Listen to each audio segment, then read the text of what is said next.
I'm Dan, And I'm Alex. and welcome back to On Air. God.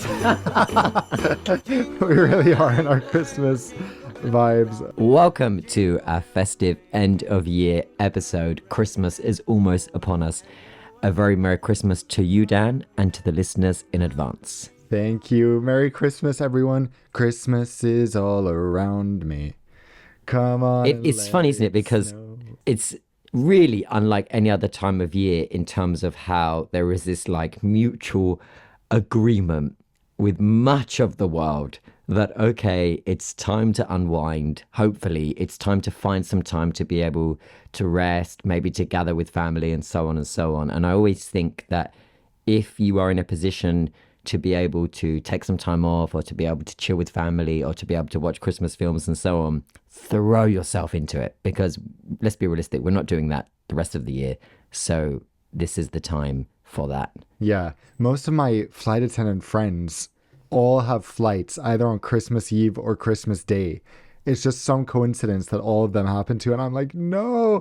And then their significant others are just going to be alone somewhere, and I'm like, ah, that's the tough thing about aviation, that there's no regard to dates. Yeah, and again, that's because aviation, like the whole of the hospitality industry, I guess, is not always the industry that they're able to just simply say, well, it's a day off for everyone, so it's also a day off for us. You know, these are industries that just keep going. You know, Dan, that my twin sister worked in hospitality for several years, and that meant that she never had Christmas Day at home. It was always just a given. Of course, she was going to be working, and she just kind of got used to that. But we would have to kind of manage with Christmas Eve and Boxing Day, maybe, or she'd have New Year and so on. And there are so many millions of people in that same position to keep everything going for us. You know, not just in hospitality and aviation, but with emergency services, with those who work in the public sector, in essential services, and so on. So it's also an important time to remember that not everyone is able to just kick back, and so we're super thankful to those that are continuing to do that thing to ensure that the world keeps moving around even Absolutely. on December 25th. It still blows my mind how, like, SAS, Lufthansa, many airlines in Yeah. Europe just shut down their operations or reduced them by 80% on Christmas Day. I am checking like some routes. It's very interesting. Like, for example, here there's a flight from Copenhagen to Frankfurt where they won't operate that specific frequency between the 24th and the 26th.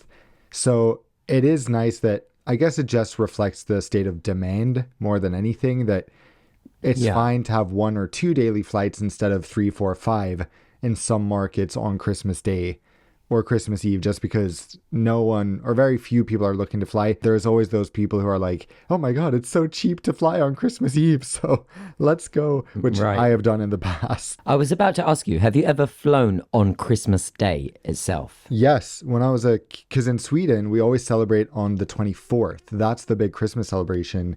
And the 25th is actually, you don't really do anything. You might meet up with family, but the real thing is on the 24th. So when I was a kid, if I wanted to go to New York over the holidays, I would always fly like 6 a.m. on the 25th, and the flights would be empty. It was amazing, usually on Lufthansa over there. Yeah, that's interesting. I mean, just now, we have both now in the last 72 hours flown home, in inverted commas, for Christmas. And you were flying, well, actually, who were you flying? I'm not sure. I flew your favorite airline, what am I saying? I flew your favorite airline, Air France. I'm flying Turkish Airlines to leave Sweden, not. So, Somebody has Turkish Airlines on the mind. And also, I'm not sure why you would link that to me. I mean, I've only ever had pleasant experiences with Turkish. So, yeah, so of you course. flew Air France back from the Maldives to Gothenburg via Paris, I'm assuming. Actually, I caught a good premium economy fare since I'm still in my month of reviewing premium economy. So it was from Abu Dhabi, well, Maldives to the UAE, Abu Dhabi to Paris, Paris to Gothenburg. And it was quite the experience. I have to say, Air France premium economy is great. They've really improved their seats, everything over the past few years. But landing in Europe, it's so weird when I haven't been in a cold climate for months besides half a day in Oslo. Actually, for a year since last winter. Isn't it weird when I think it's similar for you, although you were in London a few weeks ago, where you land and you're like, everyone everyone dresses so differently in the winter. Like by colors, it's all like gray and black.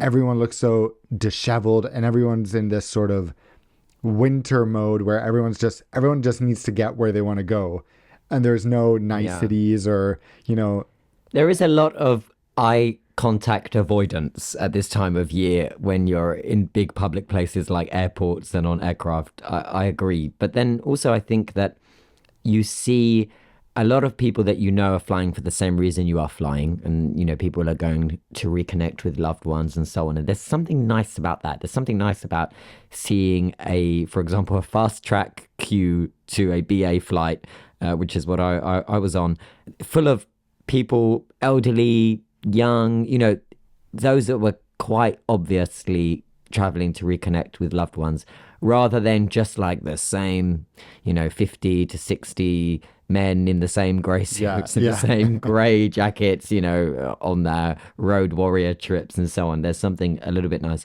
Yeah. I finished, didn't I, in Toulouse at the Japan Airlines A350 delivery. I'll tell you a little bit more about it after, but the flight back was British Airways to London Heathrow, and it was really nice. And I say that because Club Europe, which is their little business class cabin, which I upgraded to just purely to get the luggage allowance because I had a lot to bring to London, was very, very quiet. The flight itself was relatively busy, but Club was basically empty, me and another lady. And the crew were in really nice spirits, and they had kind of Christmas decoration-y things on, and they were making announcements about, wishing those that were flying to London a magical Christmas, and those that are connecting on to elsewhere to have safe onward travels in December at this time of year, and hope they feel festive and so on and so on. There was just, the crew were in great spirits Christmas wise, and it was just really nice, and it really did feel like that cliche flying home for Christmas Yeah. flight, even though it was just like a 1 hour 10-minute hop from Toulouse. So it was really good. It was a nice overall positive experience with BA, and we were delayed by like 15 minutes or so, and when we arrived onto terminal 5C, the No, satellite terminal on that an is really inter-European far, flight. on an intra-European flight, and the pilot, the captain, could not have been more apologetic. It was actually the most British thing. It was so funny. He did about a 10-minute PA just apologizing for the fact we were parking at T5C. He said, "I know it's not ideal, especially at this time of year. It's very, very far away from the main immigration, and most of you I can see on our manifest are ending their journeys here in London, and sincerely, British Airways had no other choice." And I was thinking, okay, relax, don't worry. Most of these passengers will not notice. They will just continue to follow signs to arrivals, and that's it. Flying BA So and being at Heathrow, they should just be grateful they're relatively on time. That's we that's were my relatively on time, Heathrow and it was burn. fine. And BA were great. So it was a nice little flight home for Christmas. What about you? Yeah, my flight was great. It was so interesting because, as you said, I think business travel is really winding down starting this week. So business class was like pretty much empty. Premium economy and economy were sold out. So what ended up happening was a few days before why am I not able to say the right airline? Not Etihad, Air France. We're sending out offers. Somebody has already tuned out of the aviation world. He's been watching Home Alone all day and drinking mulled wine. Yes, that's what I'm doing after our recording. But anyway, so they sent out upgrade offers from premium economy to business for $330 for a 7-hour flight, which is crazy cheap. So what ended up happening was that the sold out premium economy completely emptied out. Business ended up being fully sold. And then premium economy was there were a few upgraders from economy to premium, and it ended up being about half full. So that worked out great for us. We get to Paris on time, thankfully. When you fly to lovely Gothenburg, you have to leave from the way remote terminal in Paris. I don't think you've been there. I don't think anyone has been there. It's called Terminal 2G, which is where Little Hop flies from. You know Hop, right? The Alley Up, we call it. It's like Alliop. that shop in France. No, like there's a shop in France, I think, called Alley Up, which yeah. is like let's hop.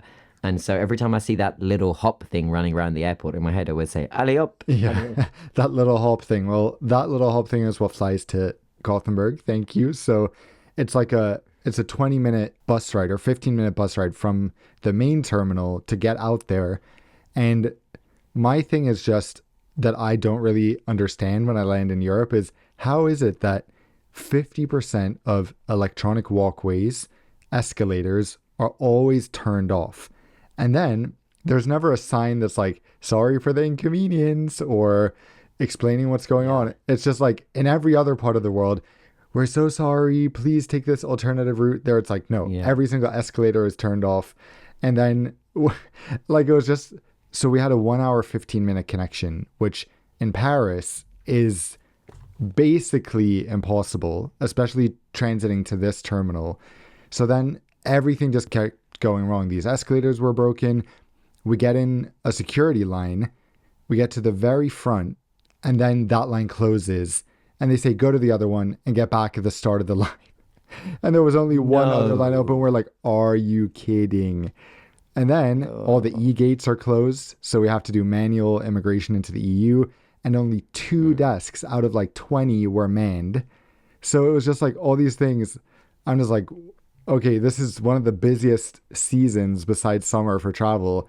What's going on, guys? But we made it. We made our flight. It's so funny that you mentioned that thing about escalators because I swear to God, when I was traveling, once I'd reached Toulouse and left the Middle East and then entered Europe and then was then leaving to go from Toulouse to London, I noticed that in Toulouse Airport, all of the escalators were on because I noticed earlier in the winter, so like February this year, they were all off. And when I had seen the CEO of Toulouse Airport in May this year, and he said, how do you find our expansion area and our improvements? And I said, well, great. But I felt sorry for the 80-year-old couple that I watched walk for miles to the gates that are really far in the non-Schengen area, because you have all of the escalators switched off. And he said, yeah, because of the war in Ukraine. And I think he just means the electricity bill is high, just like it is high for everyone almost globally these days, not least in Europe because of what has been going on geopolitically over the last few years.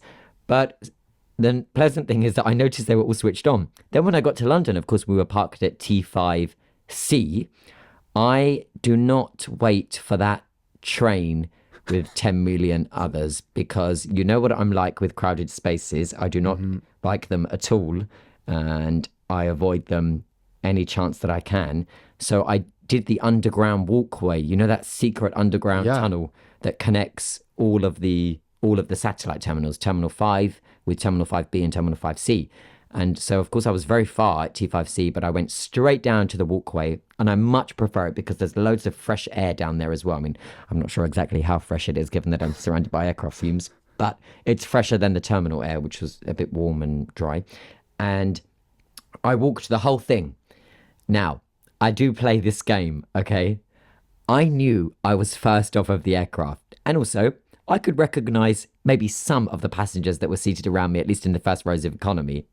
So when I had exited the aircraft, many were, walking that brisk, fast walk behind. But as you know, I am the fastest walker that I know. So I was quite confident that I will reach immigration before them, even though they were taking, a train that would quickly link them from T5C to T5B and then to T5. And I would have 2 terminals to walk. Terminal 5B to normal Terminal 5, I can definitely beat them.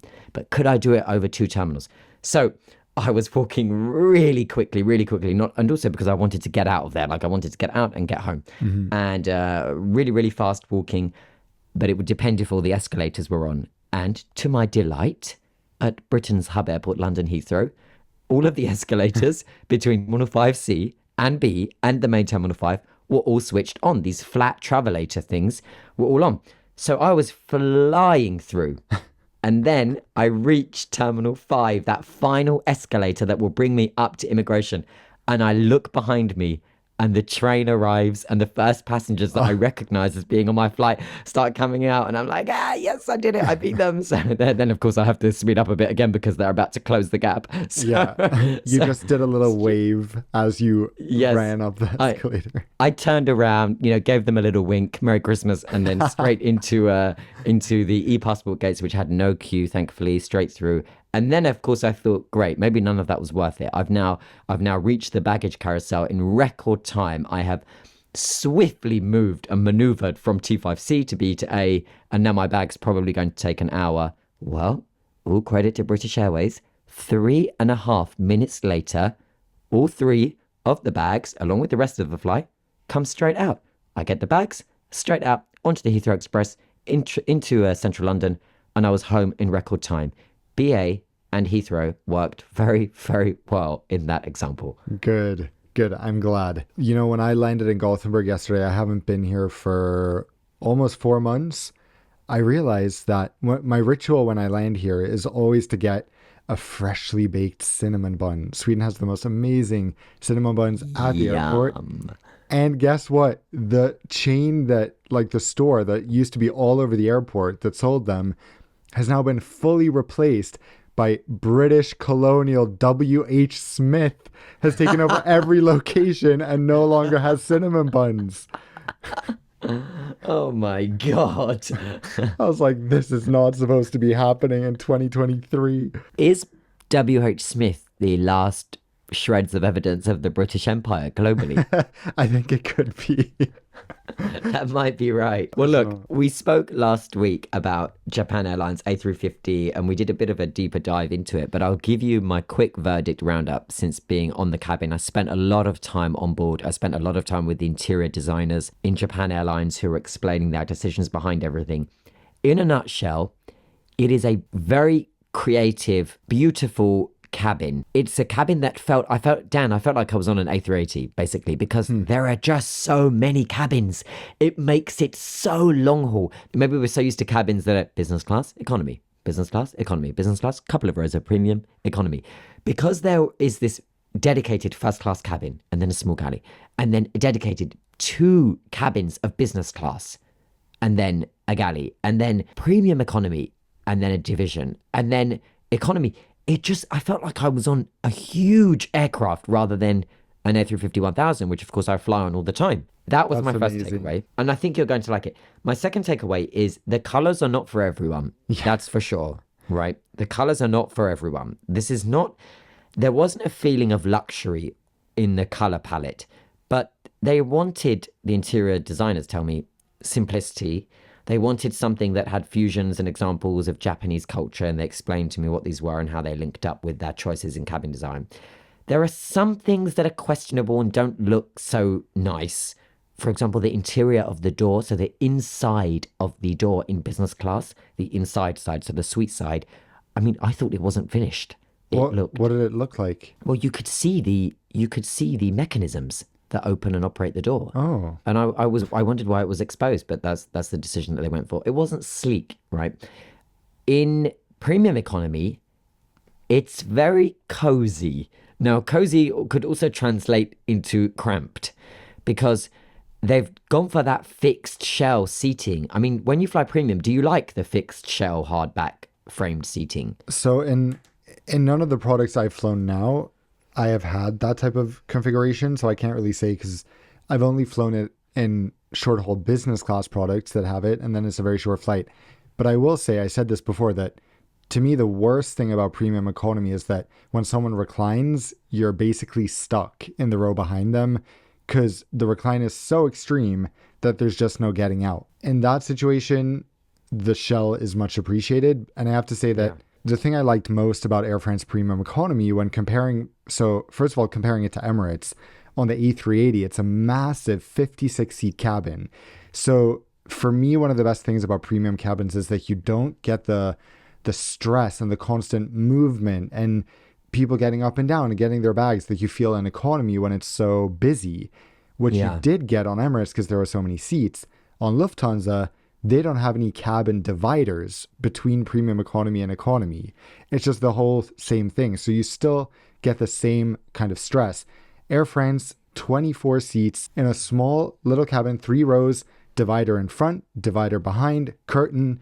It feels so exclusive and relaxing when you have a tiny little blocked off cabin like that, which for me is really what the goal is when you're paying extra for premium. That's really nice. It makes such a difference, doesn't it, when I really like a flight where everybody sits still. I think it Yes. really matters. Because as you say, when you're in a single aisle aircraft, just like, let's say, an EasyJet A320, okay, the constant up and downs and up and downs and up and downs, they just in the corner of my eye, it disrupts the energy of the Yeah. of the atmosphere and everything, without sounding too spiritual. It just disrupts the peace. And I love it. If I'm like, right, it's an hour and a half, you don't need to go to the bathroom. Okay? It's fine. I've decided. All right. But go before, go after, not during. During, you should stay seated, keep your seatbelt loosely fastened, and we're all going to have a more enjoyable, pleasant flight. Actually, yesterday, that reminds me because about 40 minutes before landing, the captain turned on the seatbelt sign. And, we're very used to flying, especially Middle Eastern airlines, but also East Asian airlines tend to do this where 45 minutes before landing, it's like, okay, let's prepare the cabin for arrival. Yeah. We're going to, no more toilets, all that kind of stuff. So here I was like, oh my God, okay, I need to hurry to the bathroom. And the flight attendants were like, they went on the PA, ladies and gentlemen, please sit down. We're going through an area of turbulence. I went, we're not going through an area of turbulence. This is just, we're landing. They're preparing for approach. So I still go to the toilet. One flight attendant comes up and tells me off. She's so pissed. She's like, I announced it and you're not listening to me. I'm like, but I need to go to the toilet before landing. So I go back to my seat. 5 minutes later, they turn the seatbelt sign off and it remains off for 15 minutes until like 20 minutes before landing. So my brain is so wired on like, this is my last chance for the next hour to go to the bathroom. When I forget that actually in Europe and the US, the seatbelt sign is turned off very last minute. So the excuse was that it was turbulence and it wasn't just me. I had that on a BA flight, and the pilot explained it really well. We were about 45 from Heathrow, and he said, I'm switching on the seatbelt sign now because we're about to pass through an area of turbulence. In 15 minutes, I'll turn that seatbelt sign off. We'll be clear of it. That will be your chance to then prepare for arrival, and then the seatbelt sign will go back on, which is the on for landing. So he explained it really well. So maybe that's why you kind of it caught you off guard. As you said, you had that in the. It's very funny because I had a very, very similar thought on this flight back home now, which was only a very quick thought. The captain came on with the PA and said, thank you for flying with us. Thank you for choosing. Hope you have a wonderful Christmas, blah, blah, blah, blah, blah. And in my head, as you say, because we're used to the Gulf carriers, I'm thinking we're 45 minutes. It was like, and cabin crew, that's 10 minutes till landing. I was like, whoa. Yeah, it's crazy. 10 minutes? This is wonderful. Yeah, I really love that. I love that you can be, you see each individual house because you're so low and the seatbelt sign still isn't on. It's just like, we're maximizing the amount of comfort and movement we can get to move around. And it was very smooth. When it's smooth skies, like on this flight, it was very smooth. So the descent wasn't too obvious. Not like when sometimes you start your descent and then, of course, you're passing through different altitudes. It starts moving around a bit, bouncing about. It was super smooth and nice. So, but anyway, look how we've just gone off onto another tangent. Back to premium economy on Japan Airlines. Yes, the fixed shell seating, it makes that small cabin a little bit cramped. However, they did explain to me that they were definitely keen on that rather than not having the fixed back seating, because the Japanese typically, he explained to me at the airline, are awkward about reclining because sense. it's rude and they just feel awkward about it. So they didn't want to put their premium passengers in that scenario. Economy class, very fine, very familiar, kind of copy-paste A350 economy class to others with some small innovations like a nice big 4K screen, a very, very large size screen for an economy class seat compared with the seat itself. And then there are some small adaptations to the galley. And also this aircraft is the first aircraft of all A350s to have an upgraded new standard whereby the cross section of the cabin, so the actual size of the cabin itself, has increased by a couple of inches. This is something that Airbus engineers are able to work on doing by modifying different areas and monuments of the cabin. And also structurally, they've changed the design of the front galley and the rear galley to increase the galley size a little bit. And they were able to do it at the front by pushing the wall, the cockpit wall, closer towards the cockpit. So I think that the flight deck has become slightly smaller on the A350 1000 now as a new standard. And that means that there is a bigger forward galley. In the rear galley, there are enough for at least, I think, 6 more trolleys. The galley is quite an improvement in terms of the size. This, of course, comes with direct feedback from airlines that have been struggling with the galley space on the A350. There are many airlines that have got in touch with me over the last couple of years to tell me that their crew struggle with delivering, for example, a premium service or a busy economy service because that galley at the front of the A350 is tight. Yeah. And at the rear, it's also a little bit tight. And crew would always say to me, oh, we prefer the 777 because there's just so much more space. And the 350, apparently crew can get a little bit tetchy because it's so small. And so you're kind of brushing against someone else. And it's like, don't touch me kind of look. And then it all starts to get a little bit tense. So this is Airbus kind of responding to that. I just have to say, I remember when BA introduced the A350 1000, I flew it from, I think, London to Toronto. And the meal service took like 3.5 hours. And then I asked the crew why. They said, yeah, because the galleys were still getting used to it. That's the same as, it's like when you're flying the A321 Neo across the Atlantic, you get a very slow meal service because it's a tiny, tiny galley to serve sometimes 20 plus business class meals out of. But on a wide body, it really sucks when you have an equally proportionally tiny galley to try to work from, and it just ends up being worse for everyone besides the airline's bottom line. And British Airways were actually specifically told not to have the galley that they had chosen for the 350-1000, which was basically the smallest variant. They were encouraged at the time to increase that size, that option, and they didn't do it. The CEO at the time pushed against that decision, and now they're trying to figure out how to modify their own 350s because the crews struggle to deliver the service in such small working areas. So that's Airbus trying to make these small adjustments in direct response to what they're hearing from customer airlines worldwide. The other areas of Japan A350 that were cool, there's a lot of different little quirks. Headphone free seating. I don't know if you saw that video where you can listen with the speakers that are built into the headphones area. That's great. I can't wait to try that. Yeah, so I tried it, and you can't really hear the other person's both at full max volume. Now, of course, we were not airborne. We were on the ground, so we didn't have the natural sounds of flying in the engines. So I think that you wouldn't be able to hear it. So that was cool. And then there are other little quirks. It's not the most luxurious cabin because Japan Airlines A350 was never going to be too focused on luxury.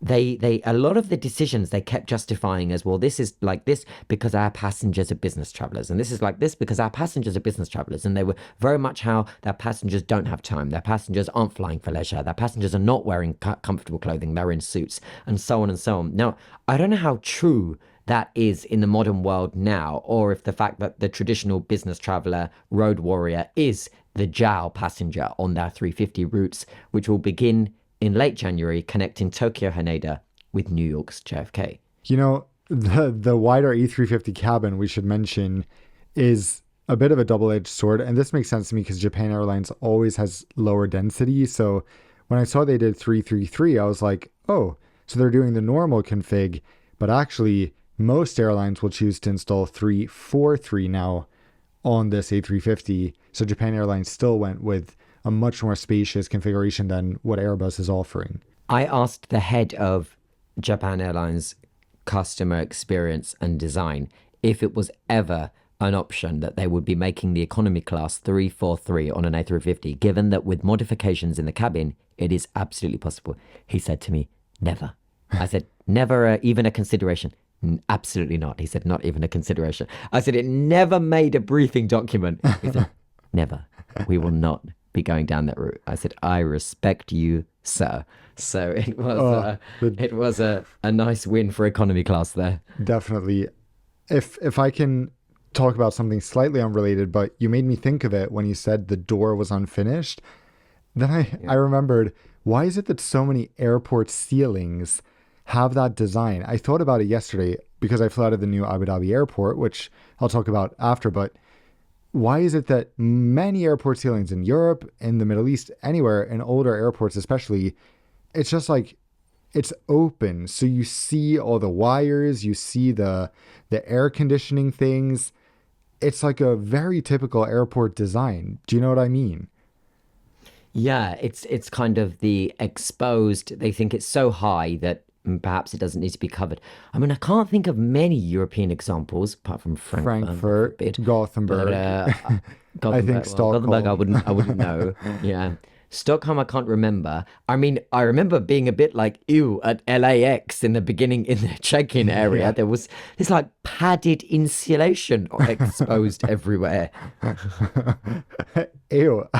Yeah. So the reason I was so like really noticing that yesterday was because I got to fly from Abu Dhabi's new airport. My goodness. It is, I have to say, I think it's the best airport in the Middle East, probably one of the best in the world. It is so beautiful. And although it's Wow. massive, it still feels small in a good way, where you walk straight from the curb to check in. Check in leads you to a central, efficient security area. And what was so amazing when I arrived there at 7 a.m. was that I don't know if this is intentional, but it's built so that, at least in the winter, the sun rises literally right through the airport and it's glass windows. So as you enter, the sun is in front of you. As you're standing to check in, the sun is shining through, and they have these art things where the sun reflects. And then you're walking through security and immigration, and the sun is just beaming. It was so beautiful. And the ceiling is incredible. It's these high, sort of wavy beige structures. There's bye-bye bus gates. I think this is officially, but maybe besides Muscat, the only airport in the Middle East where there's pretty much no bus gates anymore. I have to say, kudos. It's sad they waited so long to open it, because I was like, oh yeah, now we have a beautiful airport for people to transit in.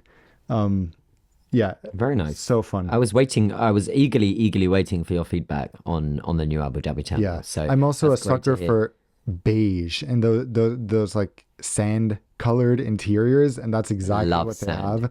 So it Yeah. just feels really bright and fresh. And the layout is great because you're dropped off in the middle. So there's all these legs where you can go out. It's not like Istanbul where you walk for 20 minutes, but Yeah. it's, it's not just one long path like Doha, for example, where because of how they're expanding, you start at one in the bottom and then you have to walk all the way up. Yeah. Because some of Yeah. us don't have Al Maha services included with our elite status. That's correct. Some of you don't. And we shall move on. We shall move on. Okay. I want to play this game with you, but we need to keep the pace up. Now, of course, I haven't pre-briefed you on this, so you have no idea what I'm about to say. But there are two things I want to do, given that we're in a bit of a special festive episode and it's Christmas and so on. So the first thing is something that I had seen they did in another podcast, but it was based on the subject of that podcast. I want to see how fast we can quickly between us go through A to Z of airlines. Oh my God. Okay, that's going to be difficult on some letters. Right. So no cheating, no looking up Okay. anything. Yeah. Okay. And we'll just have, if we really can't think of it, we'll have to declare pass, and then we'll figure out what we got in the end. So how do we take turns? Yes. So I'll say one, you say one, I say one. We'll go like that. Okay. So Okay. you begin, and I've got the timer here. Okay. So now I want the airlines to be. Now, should they be active, or do we include the ones that we lost somewhere Let's see along how the way? difficult it is. Active is better, I Okay. would say. Active is preferable. Yeah. All right. And guys, I genuinely have so- not heard about this until now. So my mind is just racing trying to think, okay, ABCD, what are different airlines? But Yeah. let's do it. Okay. Right. So you begin by saying the letter and then the airline. Okay. All right. I'm pressing the timer. 3, 2, 1, go. Okay, ANA, British Airways, Cathay Pacific, Delta, LL. Finnair, Good. I was like, you have to say Finnair. ABCDEF, Gulf Air. The silence. Goodness. Goodness. What is H?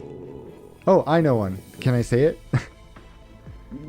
Give me 5 more. Hawaiian Airlines, Oh, good. Okay. Iceland Air. Japan Airlines, I love how long it took for that. I'm the type of person, I have to say the alphabet in my head. A, B, C, D, E, F, G, H, I, H, I, J, K. K. What is K? Korean Air.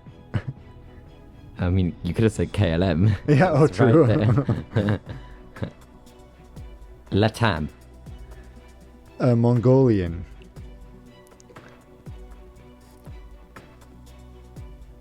Come on. Nepal Airlines. Okay, you could have also said Norwegian, but Okay, yes, true. what is why am I blanking on Come on, it's so Oh my God, obvious. stop. Oh, Ozempic. No, wait. no. Oman Air. Oman Air. Yeah. Alhamdulillah. P. Philippine Airlines. You're cute Q. now. Qantas. Oh, Qatar. Yeah. Alalabo. R. Rwanda. SAS. Thai Airways. You. Uzbekistan Airways. Uzbekistan instead of United. Yeah. United is the obvious one, but okay. Vietnam Airlines. Windrose. That's a Ukrainian. Yes. Windor, yeah. I'll allow it. X. Xiamen Airlines. Oh, nice. Why? Tell me is there an airline that starts with Y? There must be. Yankee trying to Airways. Oh, I've thought of one. Really? Yeah. Two, actually. Are there any countries that start with Y? Now I'm blanking on that. Yes. Where did Chandler move to? Oh, Yemen, but Yemenia. Yemenia, well done, yes. and And? Z. Oh. That's hard. I can only think of Zoom, that airline that went bust years ago. For Z, I have one, but there's a little bit of context, and I'm gonna declare it, and then we can check if it's still a thing. But I used to fly whenever I used to leave the Gulf, specifically during the blockade, where the routings were very much along the Iran-Iraq border. I used to fly over these amazing mountains, this mountain range called the Zagros Mountains between Iran and Iraq, and they literally look like zebra printed mountains. Incredible, so breathtakingly beautiful. And I couldn't wait to fly over it in the daylight, put the window shades up and look. And I remember when Googling the Zagros Mountains that there was an airline, Zagros Air, but also there was Zagros Airlines, and one belonged to Iraq and the other one belonged to Iran. So I'm sure one of those two is a valid option. So now, for the first time, I'm going to reach to my phone and now Google Zagros Air. Zagros Air is... Oh my God, there's a current one, speaking of Japan Airlines, that we didn't think of. Zip Air. Zip. That's an obvious. That could have been an well, that option. wasn't so Yeah. obvious since they're not huge, but that Yeah. was fun. I hope you guys played along in your minds. If we didn't think of any airlines that you would have thought of, let us know. I'm excited now. Do we have more games? Right. I have a little end of year quiz for you. So this is something that I want the listeners and you to undertake, and we'll have the listeners also play along with us with their questions, and then hopefully, Dan, you'll reveal the correct answer. If not, then I'll tell you what the answer is. So let's begin our end of year quiz. It's 12 questions, and it's some things that were pretty current and related to this year. Some things are a little bit more general. So let's go straight in with question number 1. Dan, what airline has the loyalty program known as Club Premier? This isn't a current loyalty program. Yes, we are not talking about defunct airlines. We are talking about what airline has the loyalty program known as Club Premier. Now, there will be listeners shouting at the podcast right now because they will be members and they will know this. I'm going to guess, because I have no idea, Yeah. but I'm going to guess Aeromexico. Correct. Woo! Well done. Okay, wow. I'm impressed by myself because I know nothing about their program. So And there's me thinking you were platinum or with Platinum Aeromexico or something. With Aeromexico. Yeah. So Question 2. Now, this you'd really have to have been paying attention specifically over the last couple of days. What airline this week disclosed a firm order for 4 A330 Neo jets that was originally an order signed in June? So in June, it was announced as an undisclosed customer. In other words, they did not reveal who the order was for.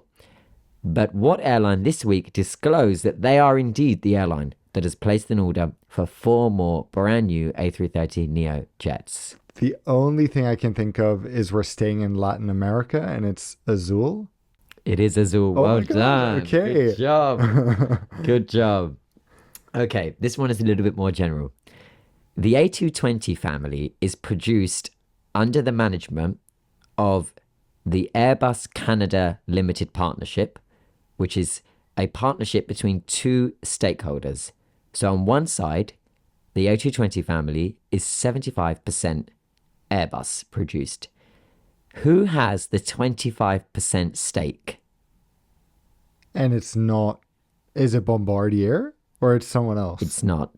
No. Who has I'll the give you a clue. It says it's a government. And it's not the Canadian government? Not the Canadian federal government, no. Federal, the government of Yes. Quebec? Yes, well done. Whoa, okay. Well, Very that I had good. no idea about. So Very good. Okay. Question 4. What major airline shocked everyone by announcing they'll be withdrawing and closing down operations at one of its capital city hubs over the next 2 years? what? What major airline shocked everyone by announcing they will be withdrawing and closing down operations at one of its capital city hubs over the coming years? I feel so stupid because there's not even many airlines You will that kick have yourself. multiple Exactly. I mean, hubs like that. don't focus too much on the whole we have 2 hubs, but focus on the fact that they have a strong presence at both and they are headquartered in the city, but they're operating from both airports. I'll give you another clue. It's a European airline. Uh, So the don't listeners tell are me shouting, it's I SAS. can hear them. Do not tell me it's SAS. It's Air France. They're leaving Orly. Oh, Yes. okay, but it's well now I feel stupid because it's the same city. Okay, that was a Yes, trick I question. said one of its capital city hubs. I knew you were focusing too much on like a dual hub operation, but one of its capital city hubs. Okay. Question 5. I would like you to name 3 airline CEOs that stepped down this year. Are you kidding? 3 that stepped down. Let's go. Well, let me try to think of one that stepped down. Oh, well, Akbar Abakar, of course. I'm really not going to guess it. How about you? I'll give you a us? clue. I'll give you Alan a Joyce. clue. Think Alan Joyce. Australia. Alan Joyce. There we go. That's Okay, 2. come on. So you Third. can do it. You can do it. I know, I Third. just don't have Third. faith. Let's stick to the Middle East region. Third. The Middle East. Quieter So player. there are no Couldn't remember them in the list. Oman Air? Yes, Abdulaziz Raisi. He Okay. also stepped down this year. So those are the 3. I mean, there were more that stepped down this year, but 3 Yeah. I will allow: Abdulaziz Raisi, His Excellency Akbar Abakar, and Alan Joyce, the now former CEO of Qantas. Question 6. Which European airline CEO announced that he will be stepping down in the spring of 2024? Okay, these are the types of questions I am not good at keeping track of, so I You can't think you of can pass it if you want. I can't think of anything I've read. So how about Okay. yeah, I pass. Topi Mana, CEO of yeah. Finnair. No. Here we Okay, go. let's hope Finnair Okay. remains. Question amazing. 7. Which football team did Riyadh Air become the shirt sponsor for this year? Okay, now you're Now, of pushing course, it. you do First, not follow CEOs football who and you quit, hate and then football. secondly, Yeah, you think now I football. follow which? I don't follow football to begin Which with. football So, team did Riyadh Air become the shirt sponsor for this year? The correct answer is Atletico Madrid. There we go. Okay, I would have had no idea. Remember what Tony Douglas said: the brand is Riyadh, the brand is Riyadh, The Yeah, brand is if Riyadh. you had Merry asked me, Christmas. if you had just asked what is the brand, I would have known What to is the say the brand? brand is Riyadh without any Question context. Question 7A then. What is the brand of Riyadh Air? Riyadh, Riyadh, Riyadh. Nailed it. Perfect. Question 8. Doha has quickly become a one world hub. Could you be so kind as to please name me the one world airlines now operating to Doha? This is a better question for me. Okay, American, British Airways, Yep. Finnair, Yep. Yep. Iberia since Yep. like a week back, Japan Airlines launching next year. Yep. Oman Air is joining One World next year. They also fly there. We have Royal Jordanian. Yep. Do we have any others? Yes, we do. Sri Lankan. Mm, Are there more? Royal Air Morocco. Oh, yeah, that's right. My friend even flew that. That's the last one, right? Did you say Royal Jordanian? Yes. Yes. Yeah. Did you say Finnair? Yes, of course. Okay. Yeah. Were you Then you're listening? good. Yeah. I was, but you said it so fast. So we have BA, American, Finnair, Malaysia, Sri Lankan. Oh, I Royal didn't say Jordanian. Malaysia. Oh, okay. There we missed go. so I think there was many. one you missed.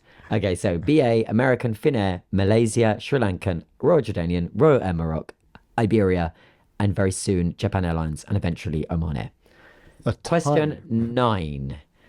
Which airline CEO said that this year they've, quote, made more money than they know what to do with? Is that O'Leary? No. Yes, well done. I just Very remember good. because now they're the biggest airline in the world by market cap. Yeah, well That's done. crazy. Very good, very good. Question 10, home stretch now. Which Asian airline reopened its central business district city check-in desks this year following a 3-year shutdown? I Which Asian airline reopened its Asian? central business district city check-in desks this year following a 3-year shutdown? Is it? I'm gonna guess it's either Singapore Airlines or a Japanese airline. It's not. No, neither of those. Okay, this Think is not about something I which read. cities have kind of the central business district. I mean, basically every city, but Yeah. central business district check-in areas Well, also were closed for 3 years, which suggests that they had COVID. So maybe it's some of the harshest China. restrictions in the world. or Taiwan, Not mainland China, not Taiwan, Hong Kong, but Cathay Hong Pacific. Kong, Okay. Cathay Pacific. We got there in the end. That's surprising because of all cities, Hong Kong Airport is actually quite close and convenient to get to Yeah. from the city center. Like, if Yeah. would be another thing if it was like city check-in for Narita or Yeah. city check-in for some airport that's very remote. So that's interesting. Question 11. Which female CEO became IATA's chair of the board, the first woman CEO to do so? How do I not know this? This was something that was this year. This was earlier in the year. One airline CEO became the first woman chair of the board at IATA in history. Is that because She is that one of because the she few replaced airline Alan CEOs. Joyce from Qantas? Or no? I think it was up. It was up anyway. But she's one of the few airline CEOs. So she's not the That is new Qantas female. CEO. She's not the new Qantas CEO, no. Oh la la. She has been the CEO of this airline for quite a while. The airline is one of the fastest growing on the continent that it is from. Indigo? Wait. Does Ethiopian have a female CEO? Now I'm just guessing No. airlines I don't even know I know, who I their know. CEOs are. I know. I know. Okay, fastest growing on their respective continent. Alex, this is terrible. I know like 50%. It's okay. Of the This was it. Look, answers. this is a difficult question, okay? The correct answer is Who? Yvonne Makolo, who of course is the CEO of Rwanda. Okay, fastest growing airlines is a bit of a stretch. It might be fastest growing relatively speaking, but Yes, it's not like yes, it whoa, doesn't they mean that just they- ordered 100 A320 Neos. No, but relatively speaking, they are one of the fastest growing airlines on the continent of Africa. That is the truth. Yeah, but not. Yeah. They pale in comparison to Ethiopian, for example.